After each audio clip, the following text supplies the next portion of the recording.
हाँ जी दोस्तों, बड़ी बेहतरीन वीडियो पोल्ट्री के लिहाज दे विच अक्सर बंदे नूं नहीं इल्म कि साढ़े पानी का TDS के वे कितना होना चाहिए और TDS के फायदे के TDS की रिक्वायरमेंट की वे TDS अगर थोड़ा 300 तो 500 दरम्यान है तो पोल्ट्री वास्ते ब्रैलर मुर्गी वास्ते बेहतरीन TDS है।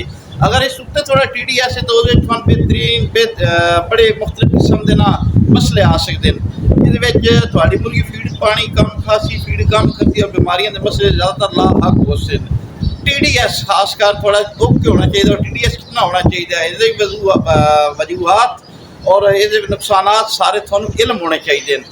TDS और PH नैक्सट वीडियो जो इंशाल्लाह PH दे देवांगे थोड़ा तो PH कितना होना चाहिए TDS के नुकसान के TDS का बेसिकली जो एक मकसद है ना वो यही मकसद है कि कुदरती जड़े ना गंदे मादा यानी कि मैं तो सादे लोग समझ गंदे मादा वो कितने पानी पिघले हुए हैं या ये मौजूद हैं वो ढेर सारी किस्में। अगर मैं वीडियो लंबी हो वैसी इस वास्ते अगर वीडियो थोड़ा अच्छी लगे तो लाइक शेयर कमेंट सब्सक्राइब करो।